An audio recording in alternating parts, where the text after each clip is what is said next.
Hi, I'm William Shatner. And will you help us land the shuttle here in Ticonderoga? You'll find out how. Now on Kickstarter.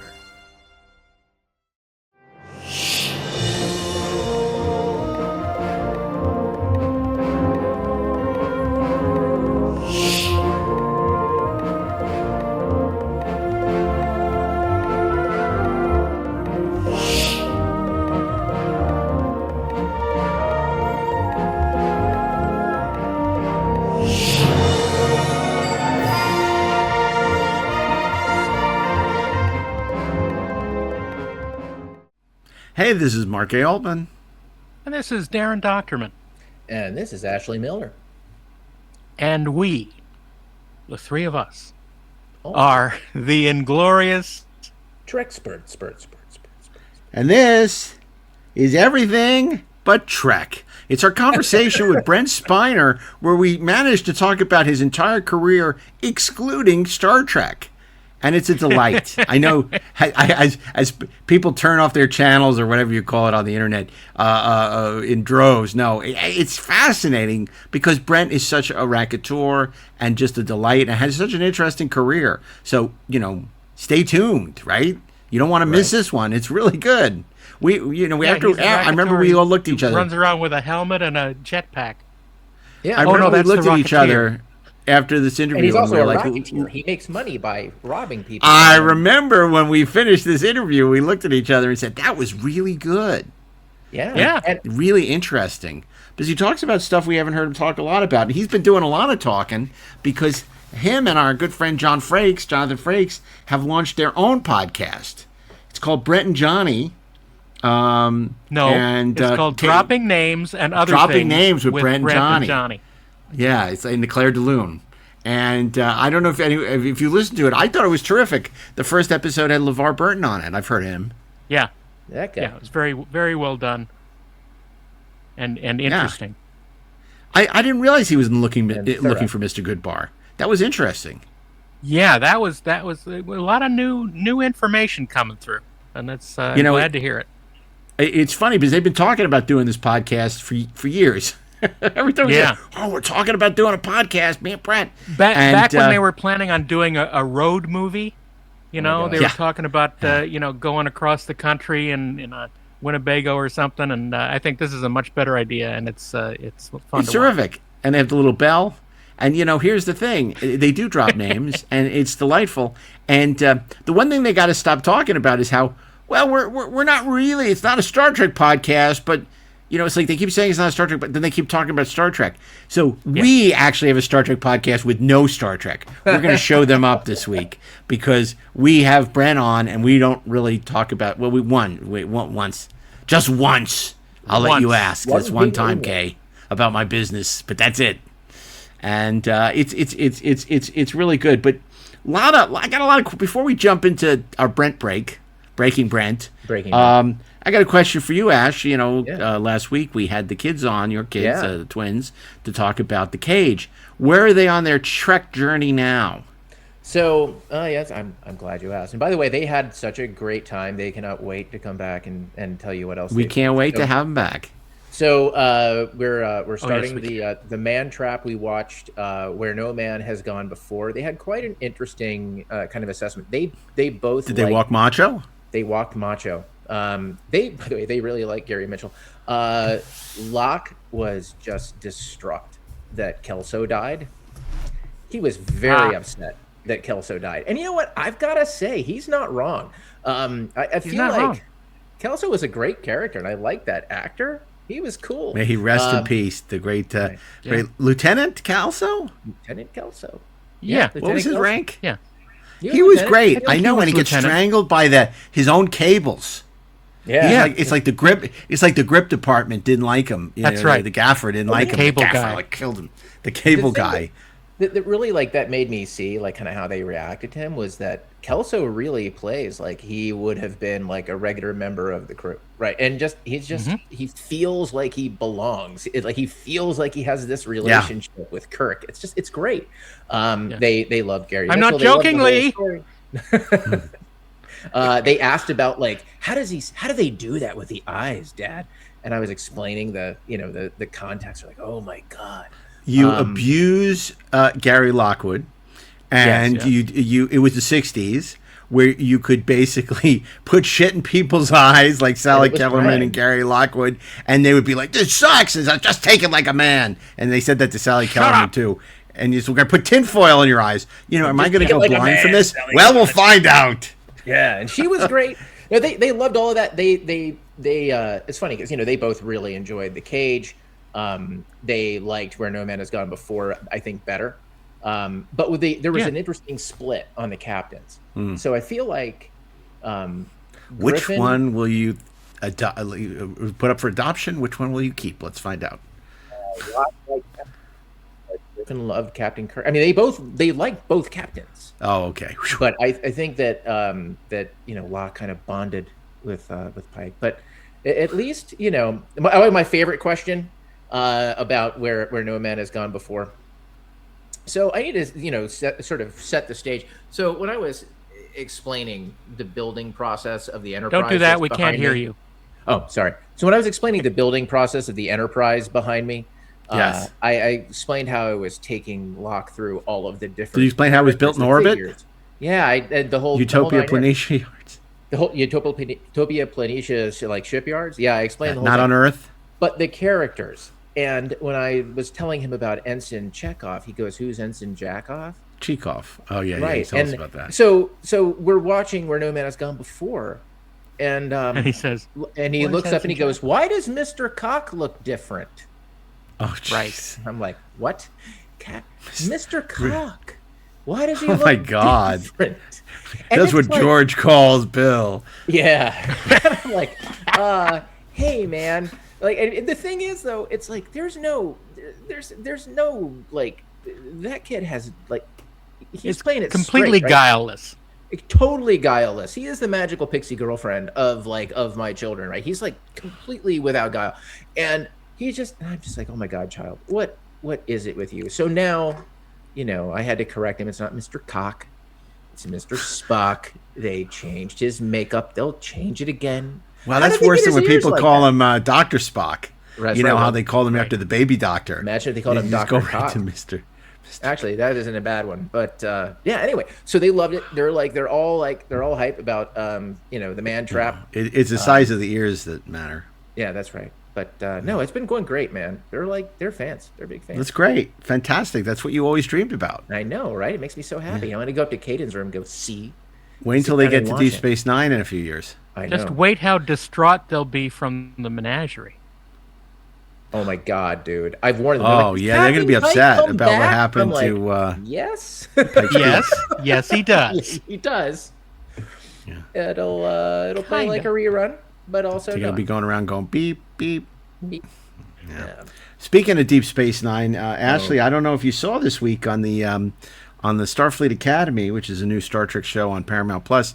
They had an episode which was answering the mystery of what happened to Benjamin Sisko. Did you catch that? Okay, based on that answer, I assume you did. Can I say one thing before you answer? Because I may give you an out. Yeah. Okay. I have no comment on the episode because the one thing I do want to comment on is, a lot has been made of the fact, Avery gave it his blessing. Okay. I'm not interested in Avery giving it his blessing. You know who I'm going? It's like Ira Stephen Bear, Ron Moore, Renee Echeverria, the people that were there that have an institutional memory of why they made certain choices, where they were going with it, what that was all about. That to me is proprietary, like to them, right? And if you're not going to involve them in that decision, you should leave it alone. Or at the very least, they should be the ones who answer that question, which is sort of a linchpin of that show.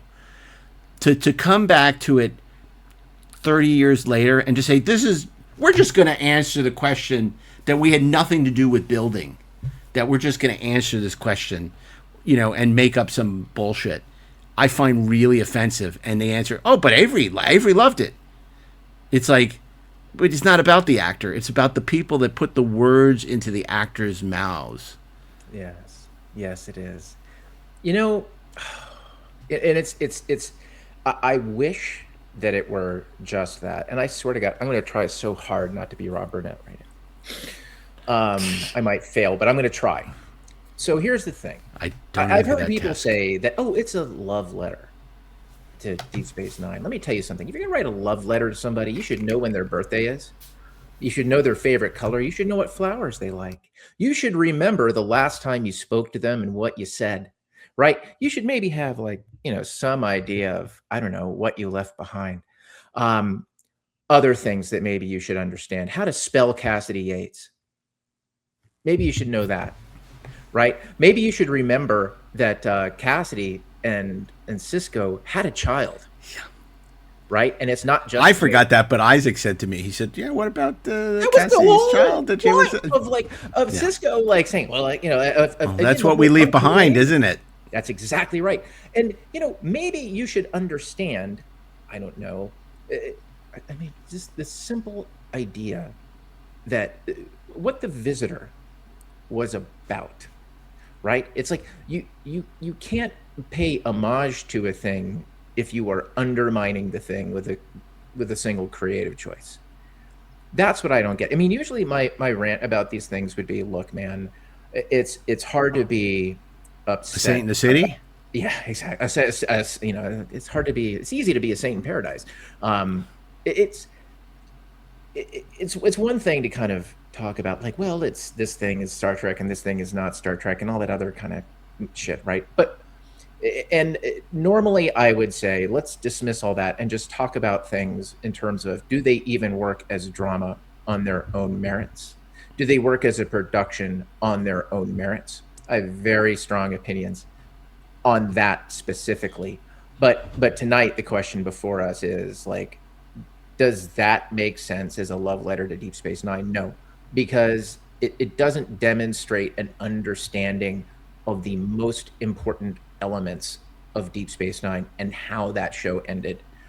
It doesn't understand the relationship between Jake and his father. It does not understand what made The Visitor one of the greatest episodes of Star Trek ever made. I think it was somewhere in our top 5, wasn't it, of all time?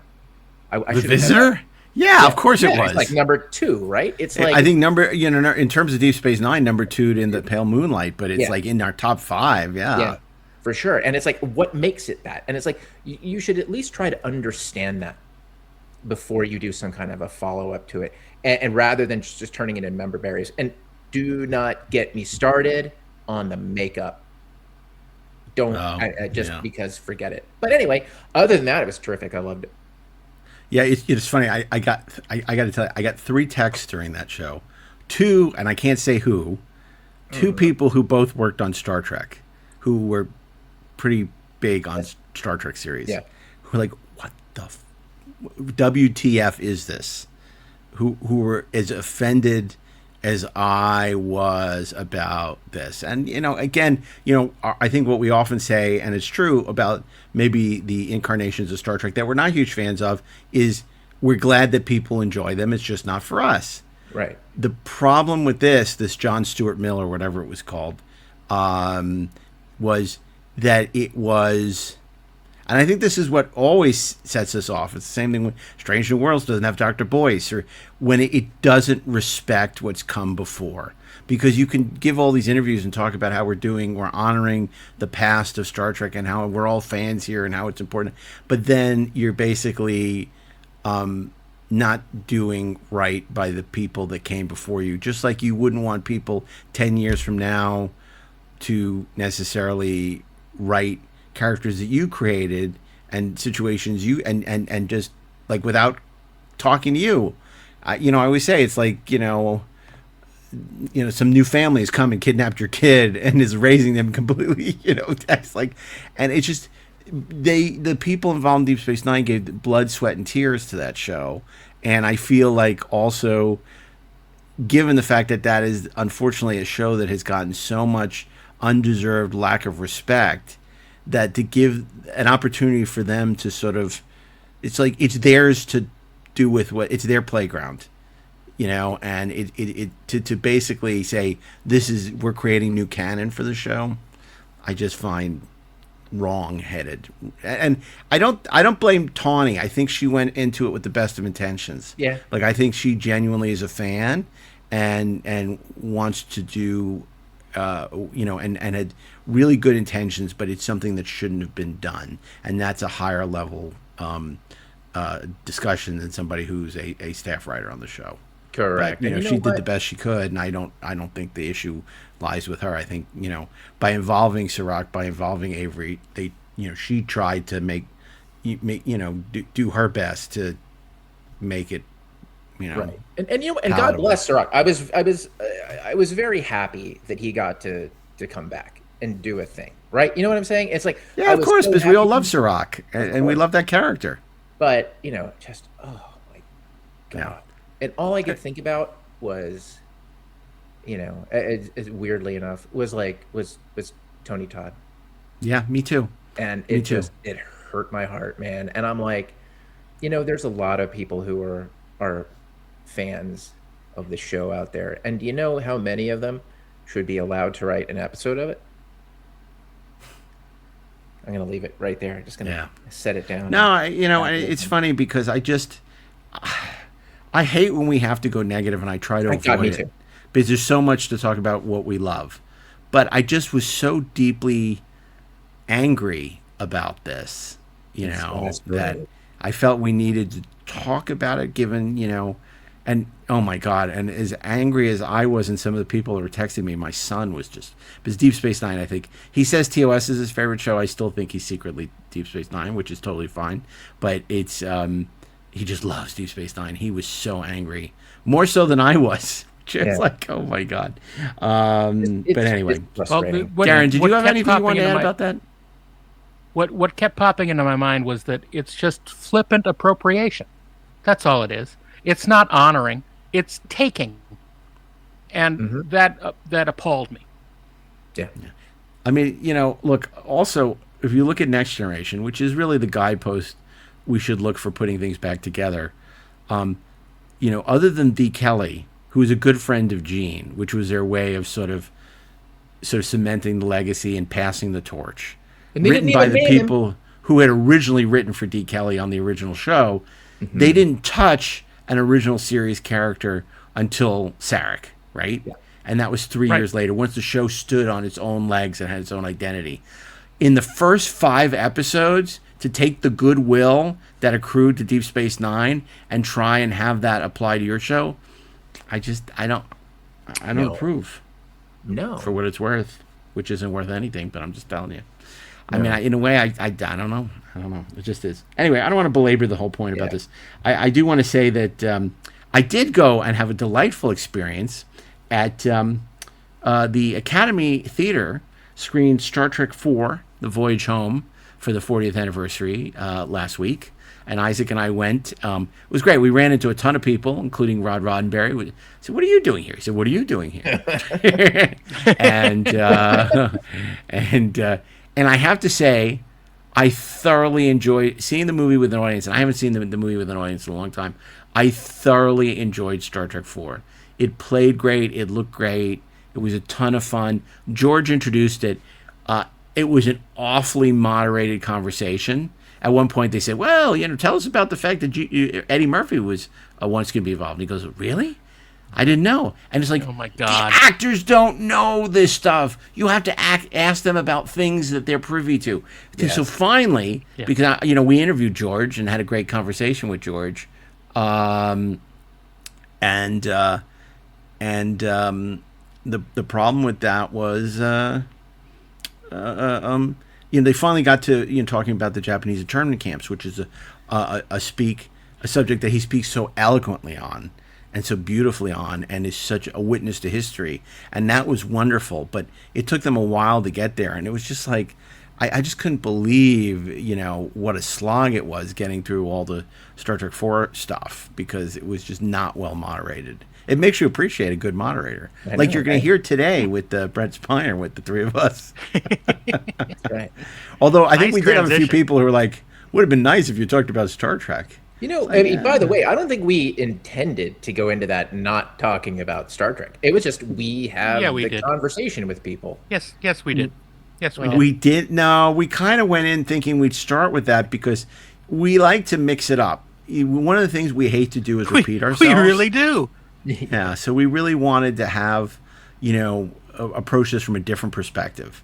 And unfortunately, and then we just found ourselves fascinating when we started talking about Billy Wilder and Walter Matthau and 1776 and all this wonderful stuff that we just kept going.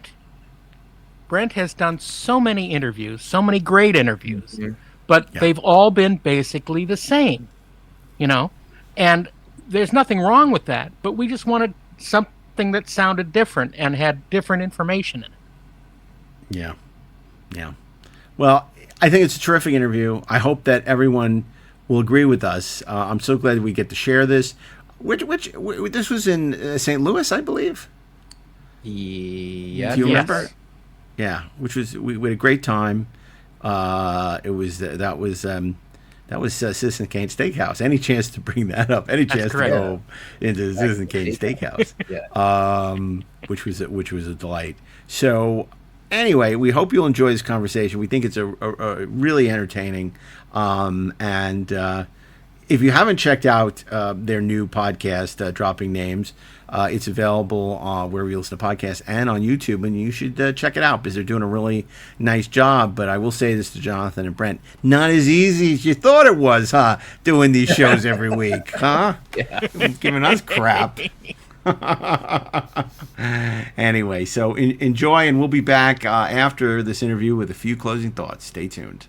And without any further ado, I'm delighted to once again bring you the star of, literally we could say star of stage and screen, none other than Mr. Brent Spiner. Welcome.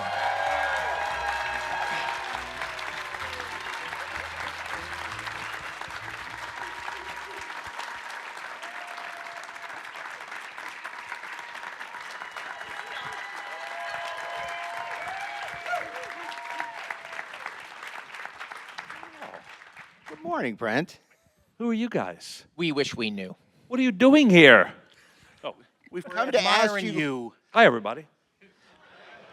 You know these guys, right? Yeah. Shall I introduce them?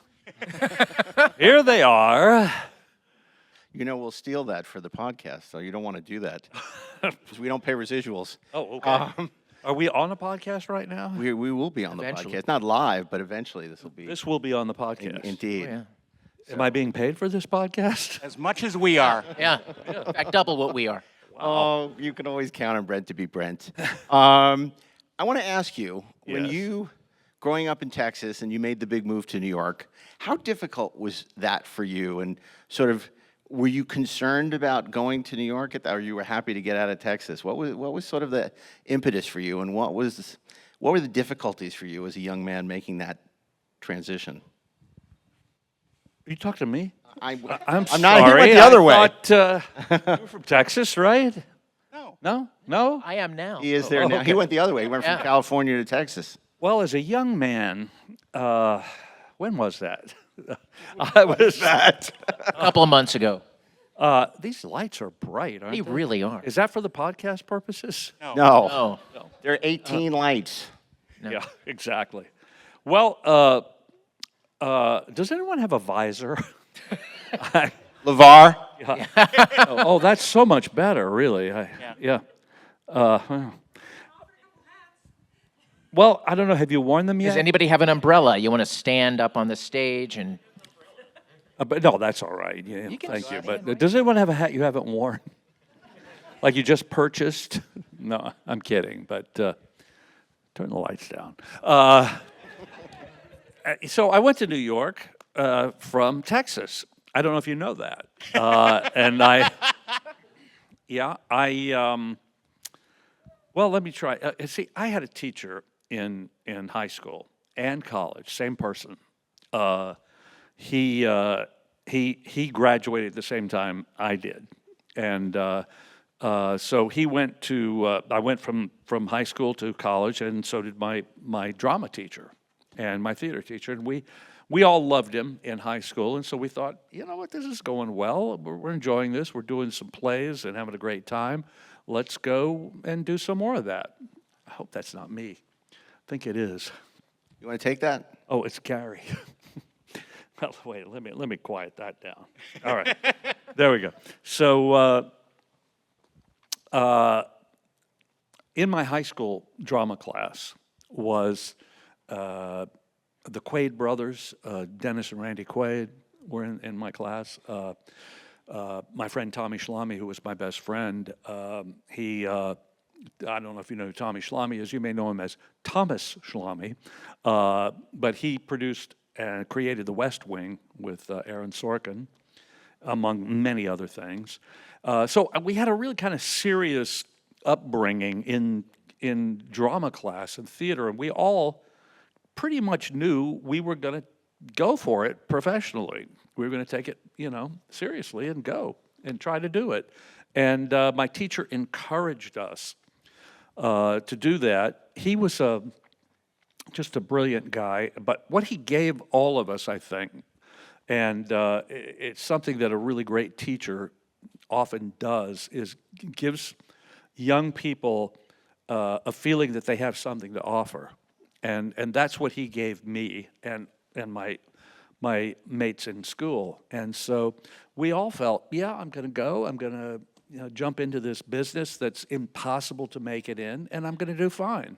And ironically, most all of us have. And so when I went to New York,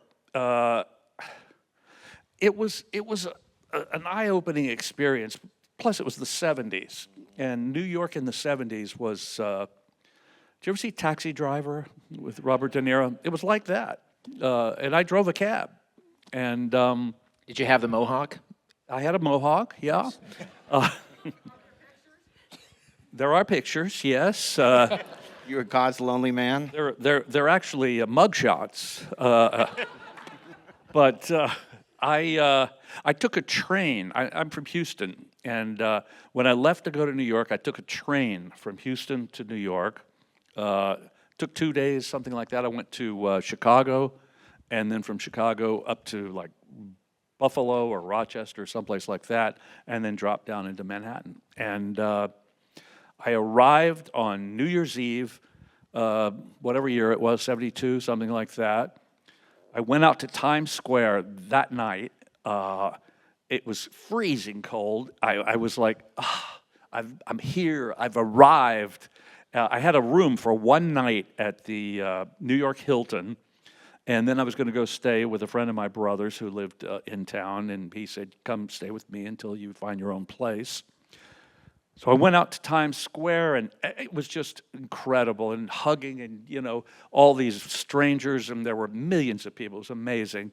The ball dropped. It was, I went back to my room just like high as, on being there and what was going to happen. And I woke up in the morning with the Hong Kong flu, and I had 104 degrees, and I was sick for a solid month, literally. And but my brother's friend who let me stay with him was really a saint, and he let me stay the whole time, and then I finally found my own place. But it was scary. I didn't know New York. I didn't know what it was like to be in a city like New York, and it was freezing that winter, and I had never heard of long johns and long underwear. I didn't know they existed because I was from Houston and it never got that cold.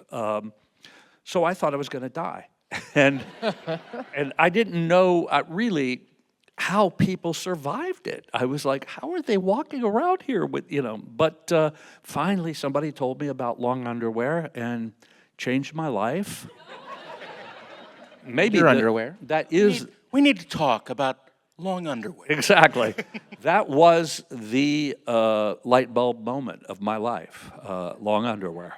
And since I found long underwear, I wear them even in the summer. Just out of respect, Nick Meyer famously said that an overnight sensation in Hollywood is 10 years. Yeah. And you get to New York in the early 70s, but by the 80s, you're starring in, very high-profile Broadway shows. I mean, 1776 and Sunday in the Park with George. When did you realize, like, hey, this acting thing may actually pay off for me? Has it? One of these days. I just made the leap right from the beginning and thought it's going to work out.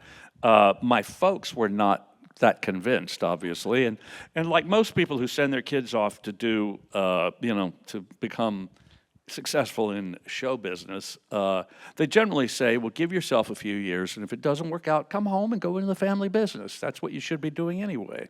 And if you do that, and your dream is to become an actor or a director or writer, whatever, if you think in your mind, if this doesn't work out in 4 or 5 years, I'm going to go back and do something, like business-wise, you're never going to make it. It's not going to happen. You may as well just go home now, because you have to have that sort of, focus and just certainty that no matter how many rejections you get, you're going to get there. And I've seen it again and again and again with almost all the people I know who are successful in this business, that they just wouldn't take no for an answer. And but yeah, I got there in it was really the early 70s, and. Yeah, I drove a cab for a while, and then I had little jobs in the theater. I got a job in a show. My first job was in a play called Polly, which was at the Brooklyn Academy, and it was a sequel to the Beggar's Opera. Very, very popular with all you folks, I know. And how many people have seen Polly? Yeah, okay. And if you've seen it, keep your hands down. Yeah. Yeah. I played it's about a battle between the pirates and the Indians, and it was a musical, and I played a pirate and an Indian, and so I had my pirate. My name of my pirate was Dagger, and I named him myself because the character had no lines. So I was Dagger because they had an array of weapons at rehearsal, and they said, just choose one and that will be your weapon. And I saw this knife that went like that. It was one of those knives, and I grabbed that and I said, my character's called Dagger. And that's what it says in the program, Dagger. Brent What was Spiner. your Indian name? Atahualpa. And named after the famous Atahualpa. He was actually Atahualpa II. The second, yeah. The second. But I had a scene where there was a big battle scene where the pirates and the Indians fought one another. And when I say Indians, I do mean Native Americans. There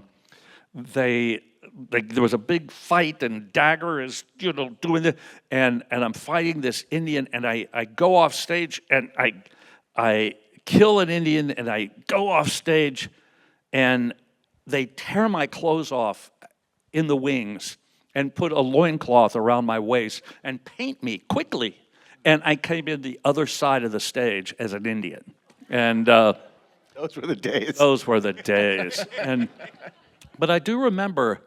There was a really, really wonderful actress in the play, and she said, I think you're going to do things. And I went, is it Dagger or the Indian that makes you think that? But, anyway, so I did that play, and then I got another play, but the same theater, Chelsea Theater Company, cast me in a really great play.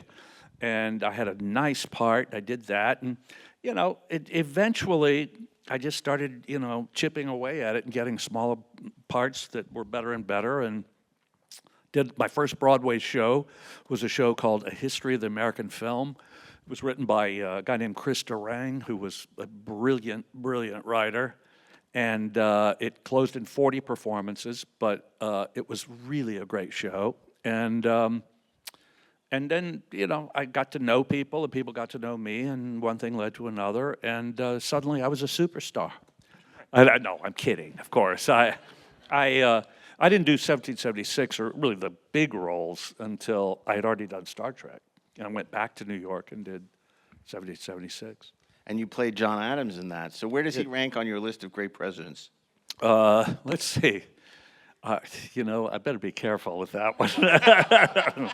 I don't know what we're dealing with here, so I think I'll leave that alone. But no, John Adams was a great president, actually. He was a great man. Yeah, although he was, what did they say? I can't remember what it was, but he was apparently obnoxious and disliked. That's what it was, yeah.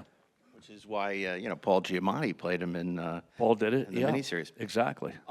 It seems like it's a prerequisite for actors who've appeared in Star Trek to write a memoir, but when you had a chance to write your book, you did something really interesting.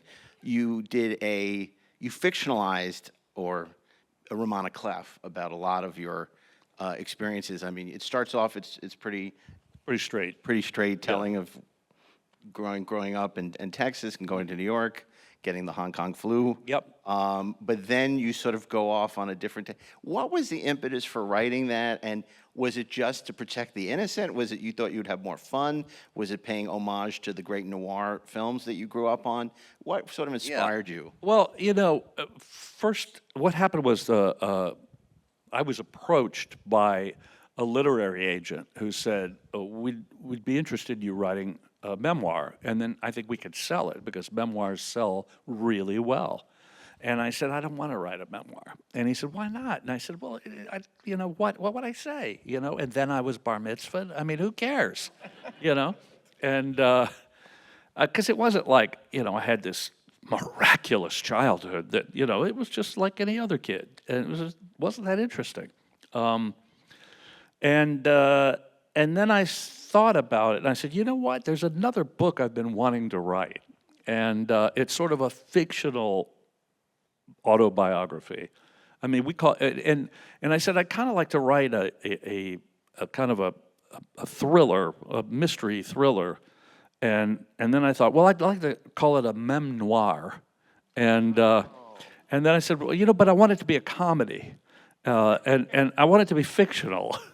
And I wanted to be, and then I said, you know what, why don't I just make it all of those things? And so they said, well, can you give us a treatment for it or something? And so I did that, and they said, yeah, I think we could sell this. And they did. But when I wrote it, I don't know how many people here have read it. Fan fiction, it's called. Yeah, it's called fan fiction. You're the Polly. You're the one who saw Polly, right? Yeah. Anyway, it takes place in, I think, the third season of Next Generation, and so a lot of it. I said at the beginning of the book that none of it is true. I was asked to say that by the publisher because the legal department of the publisher said, you're going to get sued, and so I said, okay, well, none of it is true, and I even wanted to say it was based on true events, and they said, no, you can't even say that, and they said you can say it was inspired by true events. So I said, all right, I'll say that, and it says a memoir inspired by true events, and but most of it is really true. I can tell you that because I know you're not going to tell the publishers I said that. You haven't even read it, so what do you know? But yeah, so an event occurred that happens very early in the book, actually chapter 1, that kind of sets everything in motion for the whole book. That actually happened. And the two women that were in love with you. Well, 2. No, I thought it was 7. No, the box being delivered to my trailer, that actually occurred. The one with Gwyneth Paltrow's head in it. Exactly. Let's do it. Oh God, really close to it. But something was in a box delivered to my trailer, literally. And when you read the book, and you will, you'll know what I'm talking about. And that really happened, and the FBI got involved. That really happened, and on and on. So that's what I thought it would be more fun to read than. And then when my grandparents came to America. Who cares? You almost started going into your Patrick, and I'm glad you stopped yourself. I almost did, but then I remembered he did do that. And have you read Patrick's book? How many of you read Patrick's book? It's not as funny as Brent's. It's really good, though. It's a very good book. In fact, I read a lot of memoirs and biographies, and I always find the first 2 chapters really boring because I don't care what their grandparents did. And not till they get into show business do I find it interesting. In Patrick's case, that's not true. Right. The first 2 or 3 chapters of his book are so interesting. They're really eye-opening to know what he experienced as a child, because he really grew up in Dickensian conditions. I mean, abject poverty, real poverty in Yorkshire, England. And he went from that to being Sir Patrick Stewart, which is a heck of a journey, really. I, however, am not Sir Brent Spiner. Not yet, anyway, because I went from, what was the name of the school? Oh, gosh, I can't remember. But the nursery school I went to, Ding Dong Nursery School, to being Sir Brent Spiner. And, it didn't happen. So you decide you're going to leave New York and go to Hollywood and try and make it in Hollywood with, Little Shop of Horrors, if I recall. Well, that's right. I had a period, I got really sick. No, you know what, I hurt my back. I did a production of The Seagull by Chekhov at the New York Shakespeare Festival. Different Chekhov, Anton. Yeah. And I did it at the New York Shakespeare Festival, which was amazing to be, I had a huge part. And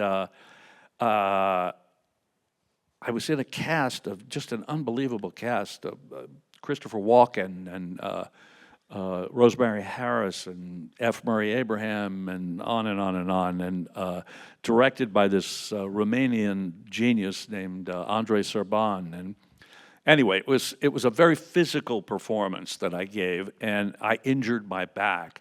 And so it got worse and worse. We kept playing even after I hurt myself. And by the last performance, I couldn't even bow to the audience. I could only do my head because I couldn't bend over. And right after the play closed, I went to the doctor and to a great whatever. Osteopath? No, is he an osteopath who does back surgeries? Chiropractor. No. It was a surgeon, orthopedic surgeon. That's it. Come on, man. I'm a Trekspert, not a backspert. Okay. So I went to this orthopedic surgeon, and he said, yeah, he handled all of the New York Jet football team, and so I figured he'd be good. And he said, okay, what you need to do is you need physical therapy, and you need 6 months of bed rest. And I said, okay, well, what is bed rest exactly? And he said, that's where you lay in bed for 6 months. And I went, what? I can't lay in bed for 6 months? I think I was 30. And so I did all of that. I had to wear a brace. And I did about 4 months. And a friend of mine came up to my apartment to see me. I was in a 4-floor walk-up, so going out to get food was really difficult in the winter in New York with my back. And my friend came up and she saw me and she went, oh! And I went, what? What is it? She said, oh, you're so skinny. And I went, I think I weighed 138 pounds. And I went, okay, I can't keep doing this. I got to get up. So I got up and I started moving around, and 2 weeks later I was fine. It was crazy, but that's... don't listen to doctors. Yeah, that's... Especially who work for the Jets. He was a sick man, this doctor. So anyway, I got better, but still I had missed all these months, and I was scared to do anything. But I thought, okay, I didn't work for probably a year because of it. And I thought, I got to make up for lost time. So I did 5 plays back to back. And I would be rehearsing one play during the daytime and doing another one at night. And it just worked out that way. It was lucky. And I got, well, one of the plays I did was Sunday in the Park with George, the workshop. And are you applauding? Thank you. I wrote that. No, that was actually Stephen Sondheim. But so I one of the plays was that. One of them I did The Cherry Orchard, another Chekhov play, and then I auditioned for Little Shop of Horrors to replace the original cast of Little Shop of Horrors, and I auditioned for the part. If you know the play, I auditioned for the part of the dentist, who, in the movie, Steve Martin played the dentist, and I thought that's what I was right for. And so they said, yeah, okay, you're definitely going to go into the show. We don't know when the guy's leaving, but he's going to leave soon, and you'll go into the show and play the dentist. And I said, great. About a week later, I get a phone call from them, and they said, hey, would you want to go to California? Because we have a West Coast production right now that is actually, the original cast had already gone to L.A. to open it in Los Angeles. And would you want to play Seymour? And I went, yeah. So I went to L.A., and a very good friend of mine, Lee Wilkoff, was the original Seymour, first ever in Little Shop of Horrors. I was the second person to ever play that part. And it's been done all over the world and in New York again and again and again. I think they're getting ready to do another production of it. But I did it second. And I did it for a few weeks, and I closed the show. but it was a planned thing. But when I got out there, I got an agent, and I auditioned for some TV, which I hadn't really done. I'd done one thing in New York. Well, I'd done a couple of things. I did Tales from the Dark Side. Do you know that? Remember Tales from the Dark Side? Yeah, and so I did this episode of Tales from the Dark Side with this little boy who was like 12, I think. It was Christian Slater. And this older man who was Eddie Bracken, which I don't know if you guys know Eddie Bracken, but you do. And I was just thrilled to work with Eddie Bracken. And he was a big, he'd done some really wonderful movies in the 40s for Preston Sturges, one of the great directors, and he starred in them. And I did that, and I did a mini-series while I was in New York called The Dane Curse. That was a 3-night mini-series, starred James Coburn and Gene Simmons, the actress Gene Simmons, who years later did Next Generation, an episode of Next Generation. And that was I had a great part in that. And anyway, I'm back in L.A. doing Little Shop of Horrors, and I get an agent, and I got 2 jobs, bang, right off the bat. The show closed. The next day I went and met this casting director named Lynn Stallmaster, who was the casting director in L.A. at that time, and he got me auditions for a TV series, The Paper Chase. Sure. And I did one episode of that, and then I did another mini-series called The Life and Times of Robert F. Kennedy. And I had a really great part. I played Allard Lowenstein in The Life and Times of Robert Kennedy. And I thought, wow, this is easy. You just, it's like, throw out your line and reel them in, And, but I got a phone call. We've decided to take Sunday in the Park with George to Broadway, and would you come back and do your part on Broadway? So I did that, and knowing full well, I took a 4-month contract because I knew I wanted to come back to L.A., which I did. There you have it. The weather's a lot better, too. much better. And I was from a driving community. I mean, Houston is a driving town, a lot of freeways. It's like LA, except there's no oceans. And so I felt more comfortable in that sort of environment. I'm sorry, what was your role in Paper Chase? Because I love that show. You know the movie, right? Yeah, of course. I did the John Houseman part. Yeah, I don't think you did. See, it's a good joke for them. You guys. You know what? I don't even remember what I played. Honestly, But he didn't hand you a dime and say, "Call your mother. You're not going to become a lawyer." No, he didn't. He didn't. But I have no idea what I played. I'll have to look it up. Did you work with Houseman at all? I did not. I worked with the guy, the young guy who was the lead. Wasn't The Timothy Bottoms role. Timothy Bottoms' role, but yeah. It's so interesting. It must be interesting when you talk about, have you seen me do Sondheim? Have you seen me do Chekhov? No. Have you seen my Tales from the Dark Side? Yeah! I know. It's true. I know. Yeah. Well, it was better than Sunny in the Park with George. No, it wasn't. I want to, before we get to that other show that you got cast in L.A., I think, because it's so rare that we get to talk about so many of the other things you've done. I want to ask you, what is your favorite non-Trek Brent role that you would like to ask Brent about? Well, this is a really obscure role you played. It was our friend Dean Devlin produced this little movie called Independence Day. Yeah. It's related to 1776. Right.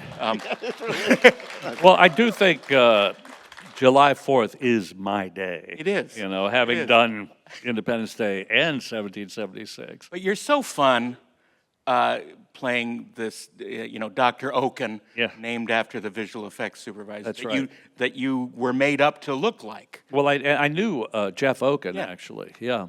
And of course, you really enjoyed Independence Day Resurgence, right? Well, because I worked on it. Oh, you did? Yeah, I was one of the art department people that got Were you? rolled over, yeah.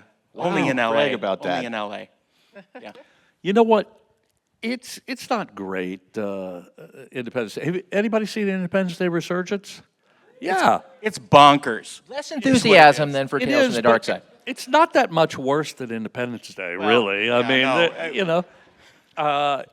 I have this thing that I am rather proud of. It's like, I think I've done some of the worst movies ever made. As a matter of fact, I mean, almost every movie I've been in is one of the worst movies. I've been in some good movies. I mean, I was in Aviator, which was a good movie. Yeah. But Independence Day is great for what it is. It's fun to it's watch. fun, and nobody had done a disaster film in years and years and years, and so it just hit at the right time, the right way. And then they waited 20 years to do a sequel, so people were just on the edge of their seats by then. But it's not that bad, really. I mean, I had a better part actually in the sequel. But we saw you die. Yeah, that's what you think. Yeah. I was wrong. If you watch the sequel, you'll find out that I was merely in a coma for 20 years. Well, yeah. Now, how I was able to get up out of bed, right, just pop up after 20 years, I don't know. But Bed rest. yeah, exactly. Yeah. Exactly. But my no muscle atrophy at all, which was incredible. Well, the Jets doctor told you to do that. That's right. Exactly. Exactly. And what about you? What do you? Well, there was a part you had in this little scene, sort of existential film. I think it was an adaptation of a Jean-Paul Sartre work called "Dude, Where's My Car?" Yeah, Dude, Where's My Car? You know what? Ironically, I don't include that in my oeuvre of the worst films ever made. Because it's awesome. I love Dude, Where's My Car? I think Dude, Where's My Car may be the quintessential late 90s movie. It is. Because it really speaks of the 90s at that time. If you ever want to know, if your kids ever say, what was it like in the 90s? Watch Dude, Where's My Car? That's what it was like. It captured the zeitgeist. It really did. It dares to ask, dude, what does mine say? Dude, what does mine say? Now, the story goes that that you originally asked that your name not be included in the credits. Is that true? That's true. It's not included in the credits. Well, there you go. But you Not had to ask only for that. originally, but even today, it's not included. It's not. No, I thought. Well, you know, I didn't know what this movie was going to be, and I thought, yeah, I'll do it because I thought the scene was funny, and I thought I could do something with this, but I don't really want to be in the credits. You know, I think it'd be more fun just to be kind of in the movie and not be in the credits. Would that I had done that in several other films, but well, like I couldn't do that in Nemesis, really. It was. I asked, but they said no. But Dude, Where's My Car? What it was? Have you seen Dude, Where's My Car? Yeah. Yeah, sure. Okay. Hey. So I do this scene. I play a French ostrich farmer, Pierre, the ostrich farmer, and and my scene is primarily with what's his name? Well, Ashton Kutcher's, Sean William Scott are in the scene, but I'm mainly talking to what's his name from? You know, he's oh gosh, No, that guy. you know, And the thing. yeah, Yeah. Come on, you've seen the movie. What's that guy's name? Oh gosh, he was on News Radio. He was a regular on News Radio. Oh. No. Keep going. Don't name any women. No, no. Who? Is he in the credits? He probably. Cheating. He was this wild guy, and he's always in trouble. Andy Dick. Oh. Yeah.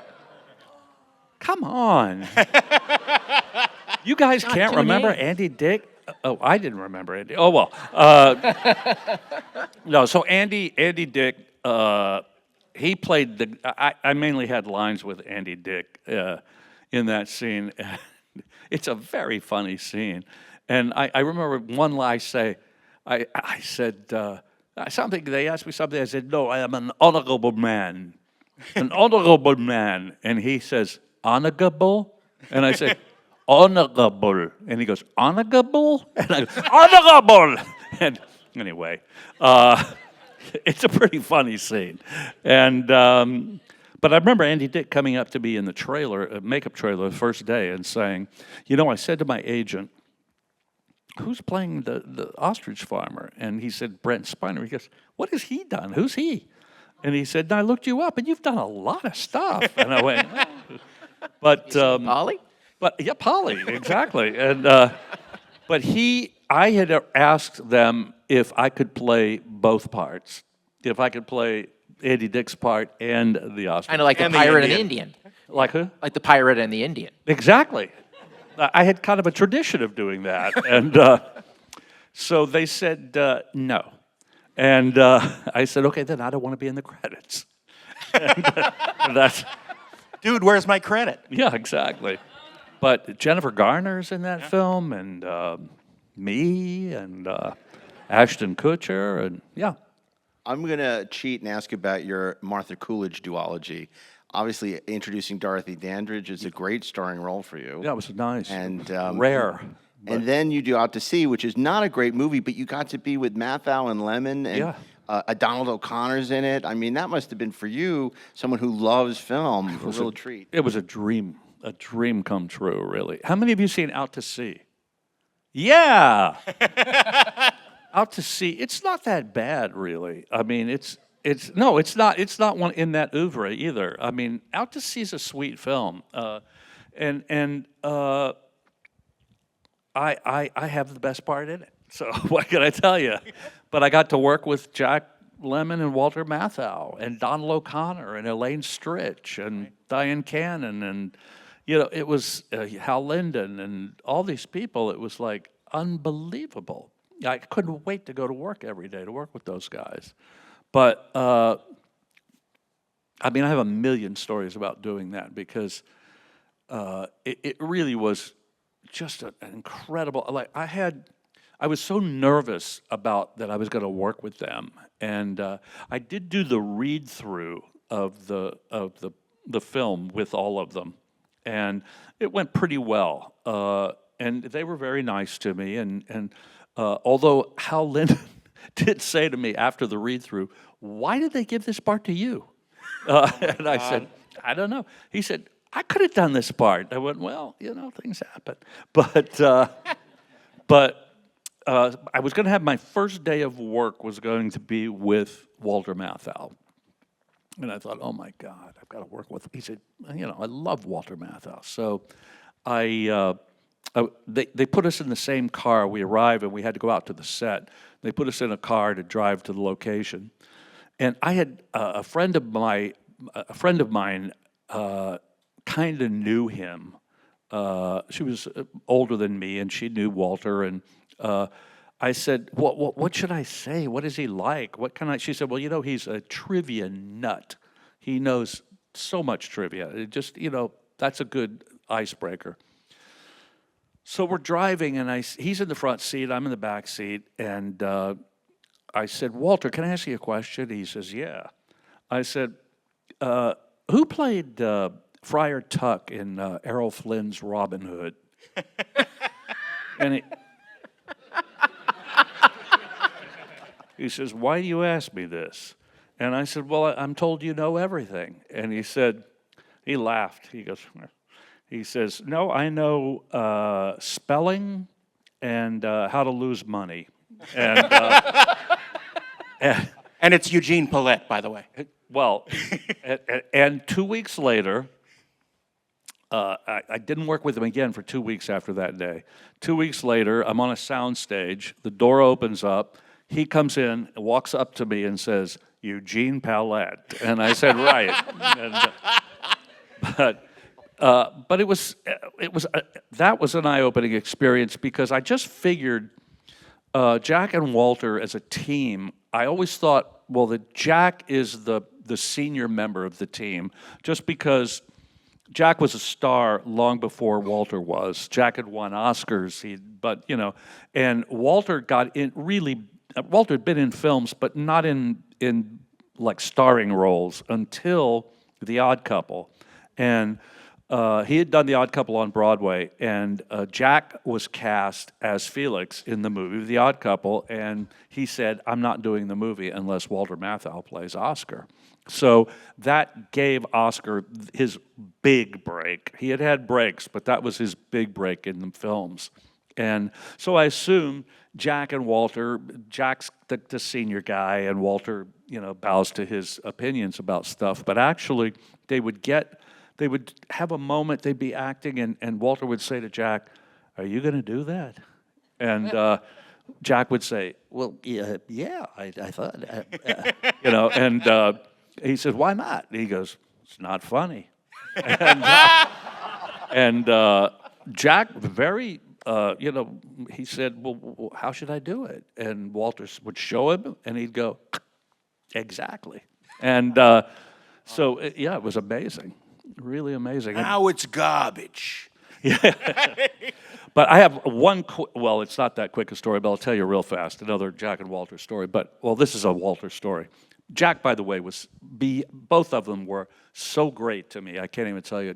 I had a moment where I'm in my trailer, and there's a knock at the door, and I open it up, and it's Donald O'Connor, and he says, would you be interested in looking at some of the best numbers I ever did in films? And I went, come on in. And then came in and had a reel, and we sat there, and he talked me through all these dance numbers he did, which was amazing.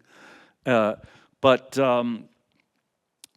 one day, Jack and Walter had this deal that they finish at 8 o'clock at night. No matter when they started, if they started at 7:30, they were wrapped by 8 because they wanted to go home and have dinner and rest. And they were in their 70s then. Oddly, I'm older than either of them were when we did the movie because I'm in my 90s now, as you know. And thank you. Anyway. I'm standing with Walter. Walter's sitting in one of those director's chairs, and it's getting close to 8 o'clock. And Martha Coolidge was our director. Martha's a wonderful woman who, I owe a lot to because she cast me in 4 films. But Walter says, "You see Martha over there?" And I said, "Yeah." And he says, "In a couple of minutes, she's going to come over to me and she's going to say, 'Walter, we're really in the toilet. Can you just give us another hour, please? Can you give us another hour?'" And I said, "Well, all right." Well, he says, "Watch." Over she comes. "Walter, we're really in the toilet. Can you give us another hour?" And he goes, "You know what, Martha? Let me tell you a story." He says, "Years ago, I was doing a movie for Roman Polanski called Pirates." And he said, we were shooting in Malta, and it was going really badly. We were on a big, tall ship, and it was going badly. And I said to Roman Polanski, "Roman, you don't know what you're doing." And he was so offended. He and his crew, he gathered his crew, and they left. They got on a plane, and all of them flew back to Paris. And there we were, stuck in Malta on this tall ship. And he said, the studio called me, and they said, "Walter, you know what? You've offended Roman Polanski. He refuses to come back to finish this film. Can you finish the film? Can you direct the rest of the movie?" And he said, "I don't want to do that." He said, I'll call Roman." So he called Roman Polanski, and he says, "Roman, it's Walter." He says, "Look, I'm sorry. I was a little, I don't know." He says, "I'm moody, and I shouldn't have said that. And please, get your guys, come back, let's finish this film." And he says, so they came back, and we finished the movie. And he says, "So Martha, the reason I'm telling you this story is if the studio should call me and say, we're not going to be able to finish this film, Martha's messing up here. We want you to finish the film, Walter. Can you finish directing this film?" He says, "I'm going to say no. I want Brent Spiner to finish the film." And with that, he got up and walked out. And that was... Oh my God! I feel terrible because we didn't even talk about Star Trek. So I'm going to end with this. What's that? Oh, Star Trek. This, whenever you read an article now about AI that's going to destroy the world and Skynet, they always say, "But then there's data," right? The good side of AI. How does it, for you having done this character that has permeated popular culture and that now is part of a mythology and obviously very important to a lot of people? It's an incredible legacy that you've given. I mean, not many actors can say that. Say what? That they've created a character that will endure and touch so many people and is part of our popular culture in a very significant way. Did I do that? I think so. Yeah. Thank you. Well, that's really kind. I mean, it was an accident. I mean, I just showed up. They wrote the lines. They wrote the writers wrote these great scripts for us. I, of course, was brilliant, and no. No, I'm kidding. Thank you. No, that's kind of you. Thank you. But yeah, it is kind of amazing. It's not something you really that I really understood how impactful it was. And not just me, all of us, the whole cast, and all of Star Trek, in fact, how impactful all that is. You don't really get it until you do conventions, as long as I've done them, and meet the fans. And then you understand, really, the effect it's had on people. And I'm humbled by it. I really am. I can't believe it. Sometimes, meeting people and they say, because of you, I decided to do this, become an engineer or become a doctor or, get into science. And it's kind of an amazing experience. And a hopeful, optimistic vision of the future that is more important than ever. So thank you, Brent, for joining us. This was fantastic. Thank you, guys. Thank you, everybody. Thank you so much. We're back. And guys, I think before we go, I know one of the things people have really been enjoying are these letters we've been getting from the fans. And we got a monster letter. I'm not going to read the whole thing. This is a monster we've been asking letter. fans to write in for the 60th anniversary of Star Trek and share their thoughts about the franchise, what Star Trek means to them, and by extension, a lot of them have talked about what this podcast means to them. So I'm going to edit this because Share it with me. This goes on way too long. It's fascinating. It's wonderful, a wonderful letter. But I just to read it here now. So I'll hit the highlights. Hello, Treksperts. This is Joshua Gudiso. Oh, right. I hope I'm pronouncing that Joshua. correctly. I thought I would share my Star Trek story and what Star Trek means to me as one of your younger listeners from across the ocean.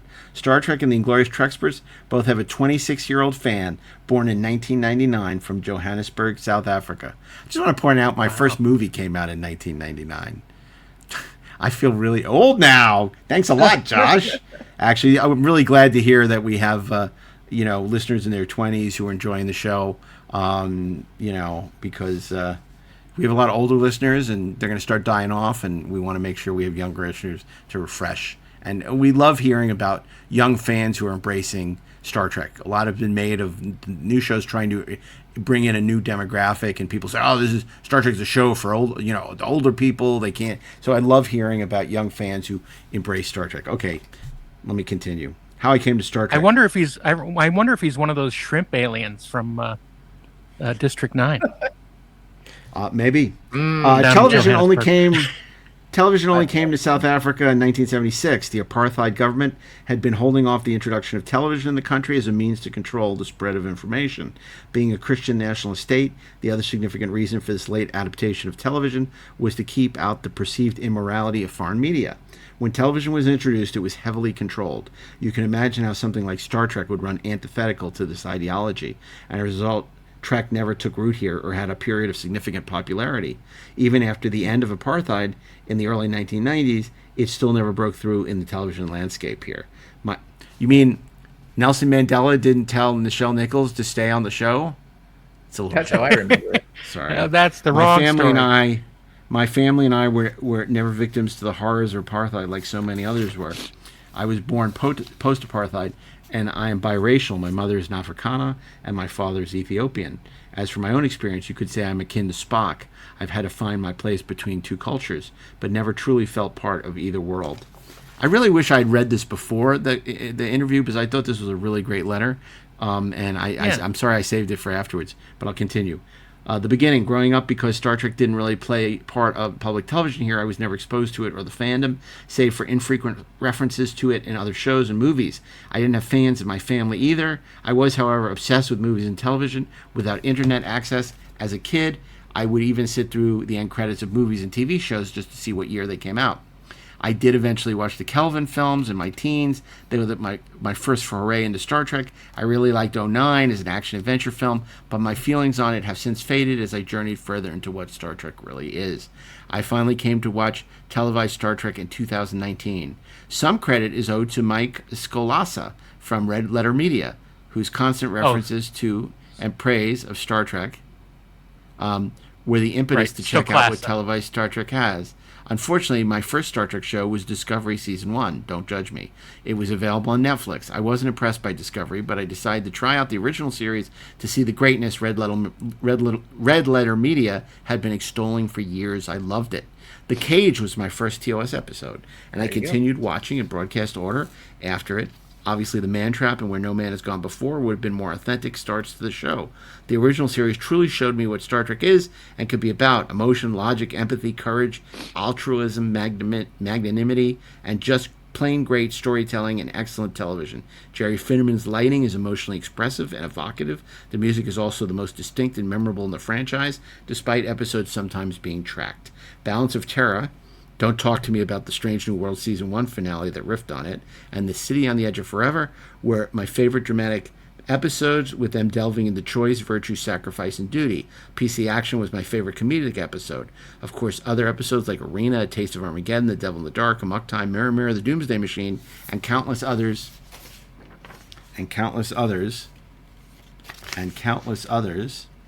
are significant episodes. Sorry, Scott Mance, no Metamorphosis. I love this guy, by the way. As for the maligned season 3, Spectre of the Gun and the Enterprise incident were some of the better entries, while Plato Stepchildren is mostly unpleasant, save for Michael Dunn's Alexander, whom Gods Destroy has the iconic "I am Lord Goth" and nothing much else. He then goes on to talk about the movies and the brilliance of the Enterprise track from Star Trek The Motion Picture. He also mentions that The Wrath of Khan is not one of his favorites. He does not like Search for Spock. Cheap production values, an uneven story, and Christopher Lloyd giving a histrionic performance hold it back. I really need to immerse myself in TNG again, or TOS again. He talks about the Berman era during the COVID lockdown, and a fan. But Deep Space Nine is the show that really won him over. He started out stronger than TNG, with its characters carrying the show through weaker stories early on. Emissary, Progress, Duet, and In the Hands of the Prophets were the best of season 1. He goes on to talk about the show, including director of photography Jonathan West's work on the show, which was improvement over Marvin Rush's initial cold look. The lighting and lensing maintained the moodiness and shadows, but balanced them off with more color and verve.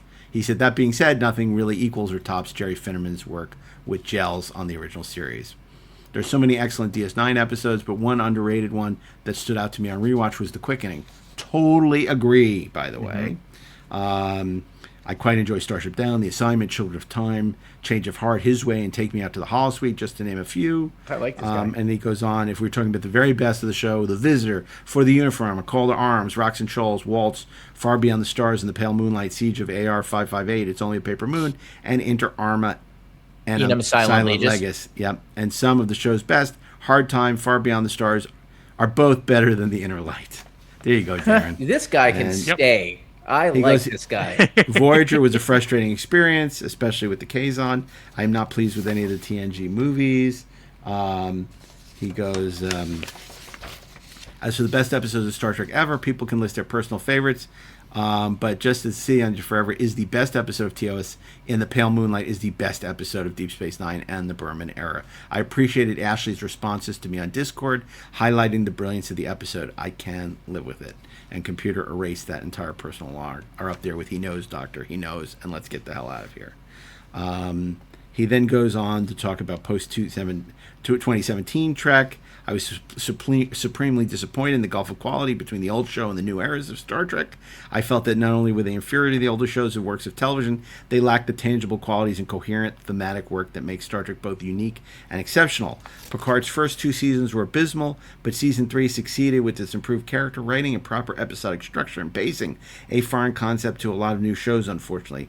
Episode 4, No Win Scenario, is the best Star Trek episode of this era and measures up to the standards of Trek's golden years. Agreed. Then he mentions something else. The Inglorious Treksperts. Hey, that's us. Hey. With all the shows under my belt, the Inglorious Treksperts podcast has been a great way to comprehensively learn about and connect with Star Trek beyond the surface level talking points and facts. Your knowledge and perspectives as lifelong fans and industry professionals have gone a long way towards my grasp on the esoteric details of the franchise. I especially love to hear you guys think how you think about character, story, music, and filmmaking. Your annual holiday specials are among the high points of the podcast. Anytime you delve into your criticisms and praise for specific episodes is an informative treat. A Trekucation, you might say. Indeed, I might. Mark, your knowledge of Star Trek... Did he say that? Did he really say that? He did. He did. Oh Look, my God. he did. Mark, your knowledge of Star Trek history and production is invaluable and educational. Darren, your acerbic wit and cool logic, not to mention spot-on impressions, are both humorous and insightful. Like Ashley, your deft analysis of story and character are illuminated. I've appreciated the openness of your Discord server and Ashley's many responses to my numerous questions. Living in a country that doesn't have a notable Star Trek presence or fandom, the Inglorious Treksperts podcast has been like having a virtual Star Trek course for this solitary fan. And he sums up by saying... what Star Trek means to me. The immersion of Star Trek coincided with my own religious deconstruction and opening of my mind to new perspectives and philosophies. Star Trek elicited both thought and feelings of delight with its enlightened stories and unique concepts. My fascinations with and preconceptions on religious faith, political maneuvering, ethics, societal structures, and philosophies were challenged and examined in new and intriguing ways within their respective shows. TOS with the examination of the human condition, the exploration of paranoia and fear surrounding the strange and unfamiliar. What is life and what is humanity capable of?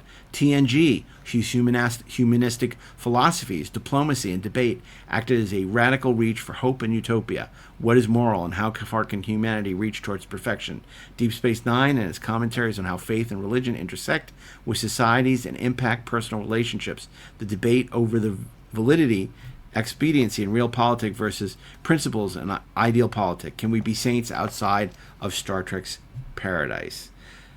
My personal ethos and values, as well as social and political consciousness, grew and expanded through these fantastic morality plays. Star Trek has encouraged me to think in new and radical ways concerning the status quo of our society. Star Trek has shown me the possibilities within television and storytelling for creativity and quality. Star Trek speaks to both yesterday, today, and possibly optimistic tomorrows. May we all continue to grow and expand our minds, attuning the guiding light of Star Trek, a perennial bastion of hope, ethics, knowledge, and creativity. I am on a long journey towards becoming a Trekspert, but I can proudly say that I have Star Trek on my mind every day. With all thanks, Joshua Gudiso. That was Wow. great. Yeah, To quote that was Sean terrific. Connery from The Untouchables, I like this one. And to quote Sean Connery from Hunt for Red October, one ping only. Yeah, anyway, what? to Yes, quote but that Sean doesn't apply. Connery from Dr. No, and you've had your 5. Okay, so, okay, anyway. Well, listen, that was terrific, guys. That was really good. And I want to thank you for joining us. We want to thank Brent Spiner for, as always, being a delightful guest here on the show. We want to remind you can not only listen to us wherever you listen to podcasts, but also watch us on YouTube. Please follow and rate us. That brings new people to the show. You can subscribe to us on YouTube. You can follow us on your favorite podcast provider. And you can subscribe and get bonus episodes at treksperts.com, and you can send us your own letter at treksperts@gmail.com. And if you want to know more about how to reach us on social, go to Linktree at /Treksperts+. And I think that about does it for us. So on behalf of Ashley Edward Miller, Darren Doctorman, myself, Mark A. Altman, keep on trekking, ingloriously, of course.